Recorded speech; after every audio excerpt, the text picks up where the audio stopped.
Story time with COKESET.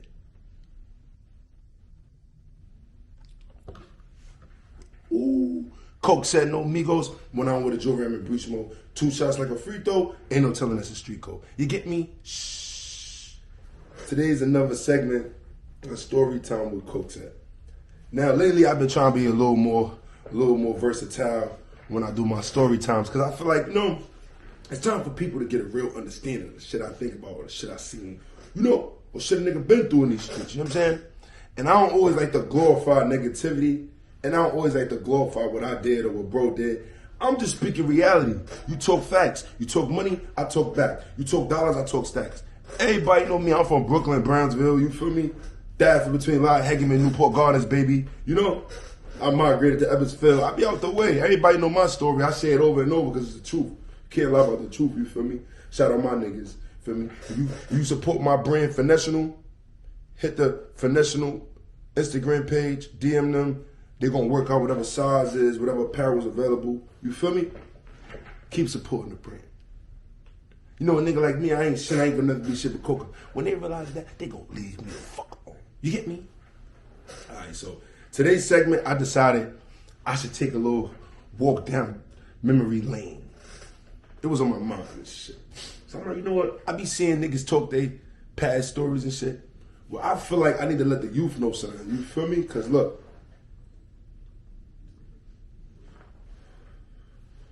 we all be glorifying the street life and what come with it or the code we live by. I'm not going to sit here and break down the code that I live by. If you in the streets and you got certain morals and principles, you can relate. If you know, you know. You get me? All right, so more times looking for the ounce on baggage, small dimes back at the wrench. I've been looking at it like sometimes the kids got to understand what a nigga been through, you feel me? I'm 30 now, it's over. I'm an older guy. I'm big bro, I learned my value in life, so I stay out the way. But I need the young niggas to know, don't think you're going to be running around in the streets and you ain't going to have to pay no penalties. Before you try to do something that's negative, try to dwell on what's positive. You see everybody who's successful out here, they're successful for following their dreams. And I'm not talking about negativity. I'm talking about people who went to school. I'm talking about people who had a little license or dedication for something, and they read upon it, and they studied it, and then they acted on what they read on, and they followed their dream, and they kept pursuing it. You know what I'm saying? It's different ways. It could either be clothes, music, it could be acting, it could be a trade, it could be anything. Nowadays, my personal opinion is, I feel like people don't have to go to school and get an education to the highest level to be successful. I feel like with a high school education or GED or whatever you call that shit, HSD, no freaky, whatever you call it, any diploma that's legal, 18 years old, from there, you should take a trade or you should look into what you're doing.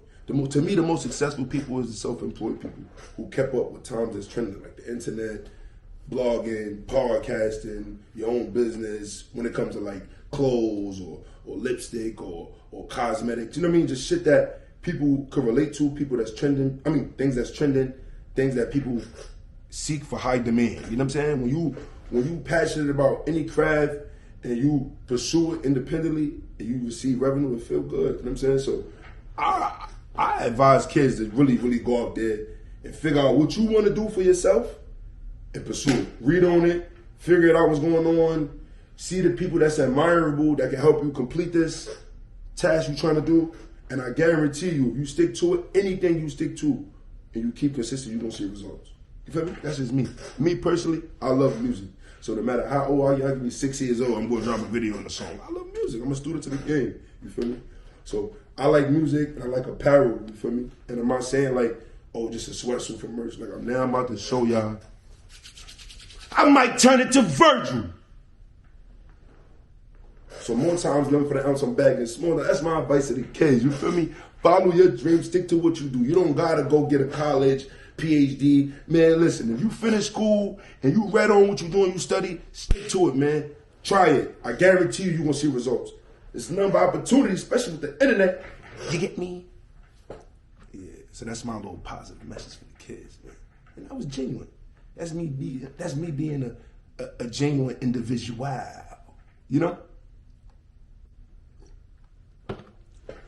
So that's the message I got. That's positive. More times living for the ounce on bagging. Small dimes back at the ranch. Hey, yo, today's segment of story time is definitely going to be about jail stories. DOC stories. Now, I ain't going to lie. First time I ever been locked up, I was 18 years old. You feel me? Now, what I mean by locked up is not like in handcuffs. Growing up, I was a young nigga from the hood trying to hustle and shit, so trying to figure it out, you know what I'm saying? I was listening to too much Jay-Z music, and I had a crack dream after the basketball dream fell, you know what I'm saying? I'm a big clumsy nigga, so I already do. My basketball dreams was limited, you know what I'm saying? But I fuck with it. So I had like crack dreams as a young nigga, you feel me? So I was trying to be a little good, round the way petty drug dealer when I was young. So I wasn't an individual running in and out of jail when I was young. Like, I got a lot of friends and shit, or niggas I just knew, or mutually people from the hood I just know of, that's like, they've been in juvenile for 10, 11, 12. I don't fault nobody because everybody's story different, you feel me? But I ain't have to go through that because even though I come from poverty, like y'all lived in Brownsville, like, you know what I'm saying? My peoples went to the feds, like, when I was like 11. So from there, I started like trying to be a little badass kid, but my mom was all right. She was raising us all right. We struggled and shit like anybody else, I think, from the hood, but I was kind of raised with a certain kind of moral, and I paid attention because it's free, you feel me? So I never was a nigga who was in and out of jail. My mother was on me, come in the crib. I may have started hanging out here and there, but my mother was on me when I was young. I wasn't a nigga, I was scared of jail when I was young, you feel me? I may have committed crimes as a young kid like anybody else did, being a delinquent, but I never was a nigga that was like pursuing to like, oh, I'm about to go hang with them and follow them and walk there and go steal the phone with them and run off. And, oh, they got caught, let's go get caught. I never got a rush out of like playing cat and mouse with the game. I mean, playing cat and mouse with the cops, pawn something. So no disrespect. I'm not saying nobody else did, but me, I ain't see that. I just seen that. Stay away from them. Don't talk to them cops. Stay away from them cops. Do what you got to do. Be as sneaky as you can and be successful. That was the route I was taking when I was a kid. So boom. So when a nigga finally got caught up, I got caught up on some street shit. Because I was hustling, selling weed, crack, coke, whatever the fuck I was on as a kid. Petty shit though, but just making it happen and having a little fun.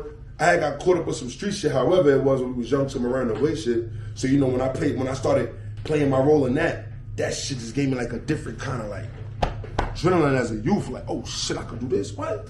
And when we was younger, for my generation, we was kind of like the first young niggas, not me and my niggas, but like just the people I was in tour with and us. We was like the first niggas in our area to be like at that age group to be doing shit like that. So we kind of set the tone for that kind of gangster shit as a young age and shit. And not just me, every individual who's involved in those current events, you feel me? So more times, living for that ounce on bag and small dimes, shit start transpiring. Everybody know from my generation, when we was young, we always like a part of teams and shit. It may not have been gang teams, it could have been party teams, dance teams, or street little crews that niggas was trying to be down and formulate as youths. Everybody been through that, every generation, but back in my day, more times living for the ounce on bag and small dime, it was a lot of crew activity, no freaky. You feel me? So once the streets picked up at a certain age and niggas start getting into it more, whoever these individuals was, shit got serious. I'm one of the individuals who took it serious. And when I played my role, I'm gonna tell y'all a story. I had seen the video 2011 and shit. I was 18. Like I told her, I see the video of somebody being disrespectful in the end, and I ain't never seen no shit like that. So when I see the video, I'm like, what? I was somebody else who could relate to my pain that we see. I'm like, what? I wound up doing an emotional drill. Shit crazy, bloodbath. Hey yo, I was 18, I see that little video, I'm like, come on, go get the car. I got this, we out. I go over there to wherever I was supposed to go. And I try to go do a little razzle dazzle. In the process, in the fire flocking, the D's is pulling them. So they don't see it, but they just see an individual running into a car. They chasing the car we in. They pull over. You know me, I got the knocks, I kept my word. Yo, because I had to swindle these niggas to take me. Yo, worst come to worst, we go, nigga, I take it. On my man, like, nigga, because he's younger than me. Nigga, I take it, nigga, you talking about the grip. No freaky, because I don't want to know y'all be traveling. He like, I take it. So I ain't had no worry on going over there to try to perform at this time. You feel me? So when the shit getting sticky, I'm about to do a real nigga move.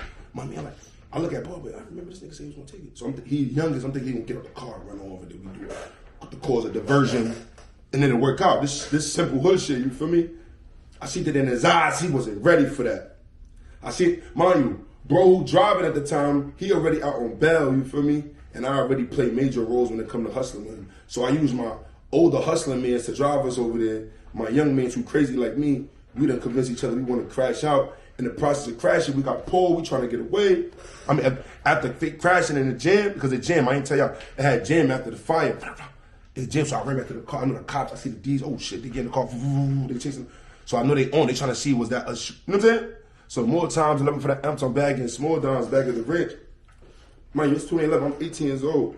At this time, I'm a little experienced when it comes to crime at this time. So this ain't nothing new, but this predicament is new to me because it's like, damn, I ain't used to car chase after a crime. You know, nigga. So my man, like, he ain't want to take the knocks. I get out the car, I take the grip, I run. I throw the clip one way, I throw the grip one way. I get away low key. I'm like, somebody porch hiding from good. I watch the D's run by, ride by. Damn, I'm low. I'm about to try to get low. I want to go this way, some people going that way. Yo, one is on feet, come with a flashlight, get the fuck on the ground. First time I gotta go to the joint. I'm like, oh, is that? At this time, I'm a little petty drug that I probably got like $30-something in the crib. I ain't even, probably not even that. Probably like 3 bands or some shit, I remember. I used to keep all my money in 10s and 50s when I was young. Feel me? So I remember that shit like, I'm like, damn, I was spending. That wasn't really nothing, but that was something for me to work on. I'm from the Ville. We was living struggle at the time. So if I was able to live a lifestyle, be a little flea, because I wasn't a flea nigga young. I was like a nigga that kept hats, good jeans, the newest feet, drug dealer shit, you know what I'm saying? A little white tee, good fit on a barbecue or block day or baby shower event, you know what I'm saying? But other than that, I keep it clean, newest feet, good hair on the block, doing what I got to do as an individual, trying to make it count.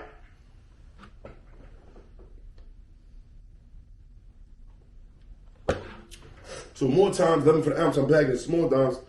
I'm stressing like, damn. I get to the joint, and I get locked. They question me. Another precinct come pick me up, question me for like 18 hours. I'm like, oh, it's the first time I've been through that. So first 48 shit, you know, all I did, keep quiet. Yo, can I get a lawyer? Am I being incarcerated? Am I being arrested? Well, you will be. They're trying to scare me. You know this shit. We think you did this person, this happened to this person. They're trying to put it together. Not even about the current events from the night I got arrested. Just life, you know? Mind, when I hear what's going on, I'm like, whoa, this the real shit. Hey, yo, can I get a lawyer, please? They walk out the room, leave me there for hours. It's getting cold. I find a little light switch. I cut it off, take a nap, you know, be solid. As they come, they keep playing that game for a while. Then after a while, my mom's coming. Oh shit, I'm like, yo, can I get a phone call? First, they let me get a phone call. Speak to my people, ask them for a lawyer. My mother pulled up there. My mother, friend, I got a lawyer, he coming right now. My mother, her name Country, everybody know my mother corner. Her name Country, love you, mommy. She was real ratchet at the time, you know? She was off the wall with it, came in, oh, my son, this nigga, y'all here harassing him since he was fucking 13. This nigga was 5 years old, going turn break, leave him alone. Son is in trouble, we question, we got caught the knock. Where you at? Take me upstairs. They done convinced my mother they about to lock me up for the beef, for something else. I'm like, what? I hear the knowledge, I know I ain't, you know what I'm saying? So everything healthy, but my mom's not really used to the, so I'm trying to calm her down. She calm her down. Man, they do some little question shit. They see what's going on. I'm like, yo, listen, my mother bring me some food. I'm like, yo, mom, you see, I don't know nothing. I just want my lawyer. My son say he doesn't know anything about none of this. He wants his lawyer. He's coming right now. All right, what they do? Well, we can't release him, but guess what? He got to go through the system because he got locked with her. Oh, shit, perfect. Go through the joint. At this time, they must have wanted me because it was really 2 precincts that wanted to question me. One was for an I-card, and the other one was for some other bullshit around the way shit. The I-card shit was what I got questioned about. The I-card shit was serious. My mother ain't never hit me get locked for some real shit, so this is the first time I'm really going, whatever, boom, I go to the system, boom, they give me a bell. Damn, 10K bell. I'm a shorty. I ain't even thinking about bell. My mans is telling me, yo, you could beat it at grand jury. Where you got one? So I'm betting on that. I get to the island. Oh my God, what happened to Virgil? Hey, yo, that shit was the most craziest experience I've ever seen. It's 2011. Now, at this time, YG is not accepted on the island anymore. It's a YB world. 1090s, feel me? Oh, why not even good? I'm coming. Shout out my boy OY Well. I came in in Mar 1. That's intake when you get locked up. I came on one with him, Marty OGs. Oh, I will, Marty OGs, my son Cudalio from the Babies. Who else? Who was that kid, man? My son, Free Guardi Boa and his bros, the Dominican bros. Couple people I can remember, bro. But these individuals that started running around after was two and we came in at this. Right across the hall was my man Black Adui. He must have just turned 19, so he left adolescent. So he right across the hall, across from the new admission mall. He top it up. I'm like, yo, Black Adui, up. My son like this, yo. Him and my man 50 Cal, free my boy 50 from Newport. Yo, Cole, yo, listen, you ain't never been to alley, you my man. This ain't your town, bro. Listen, don't eat no tap outs. Y'all don't know what a tap out is. A tap out is when you eating food in adolescent, usually you cook. Like, I'm gonna give you an example. Blacks gave me the law. As soon as I came through, yo, look, Coco, you my man. When you get to the crib, let your nuts hang. I don't care what. Go crazy. Don't let nobody play me. He talk. And he said, don't eat no tap outs. I'm gonna tell you what he meant.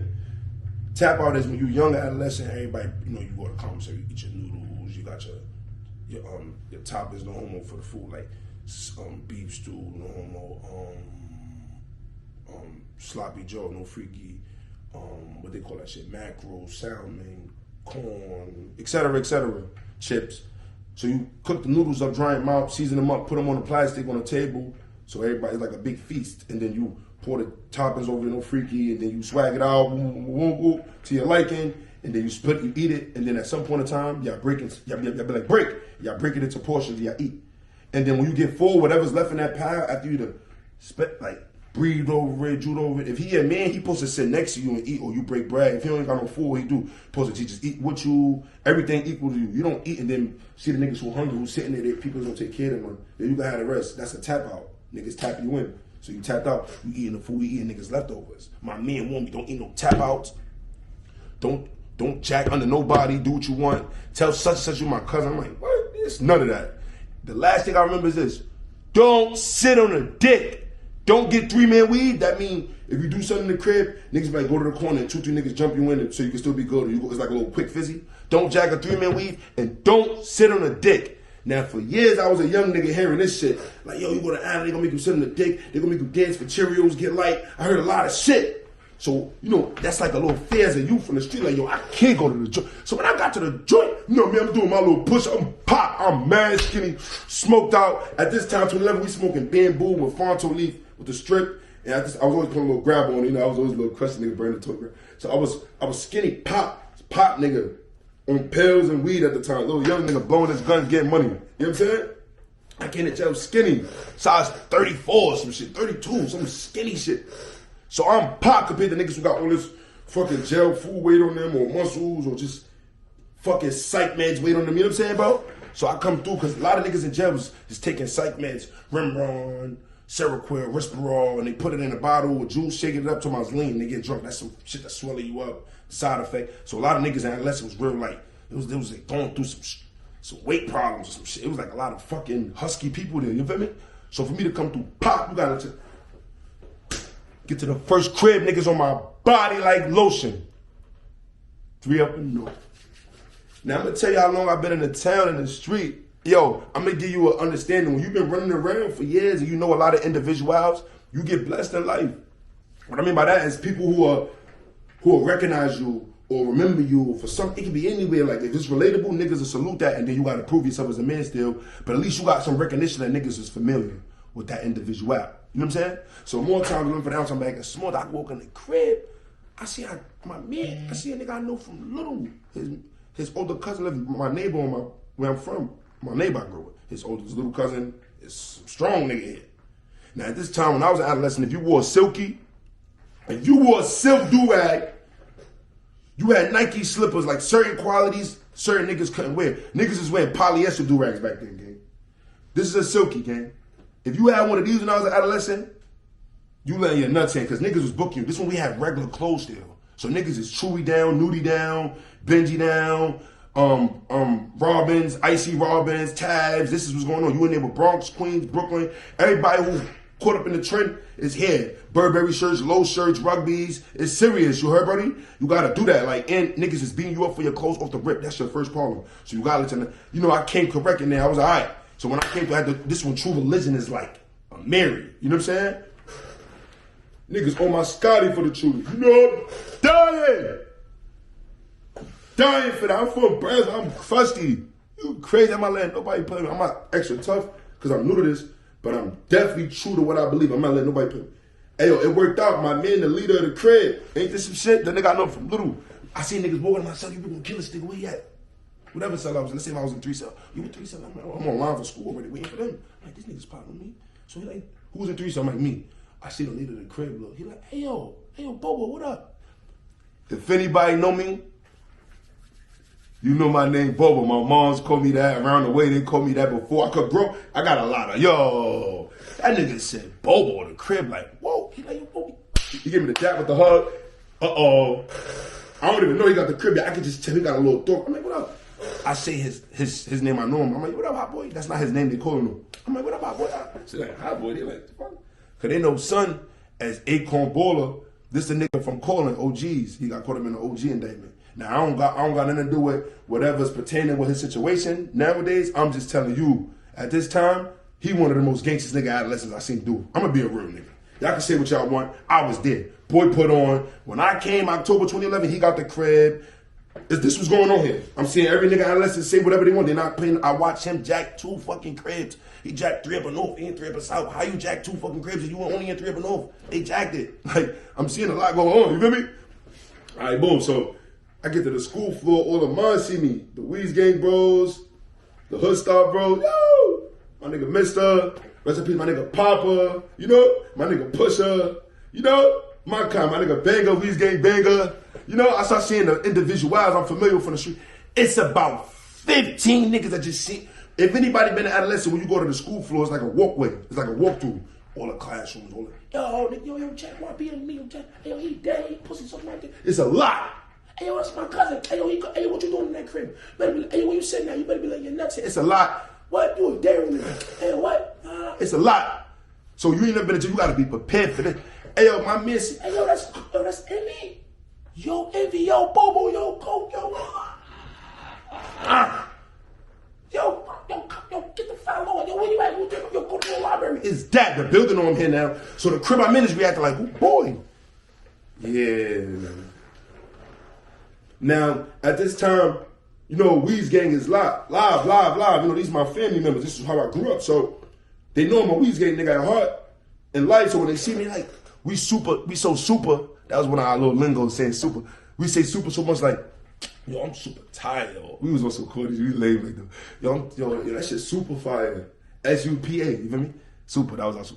So some people didn't know my name. They see me say super, so when niggas start calling me super.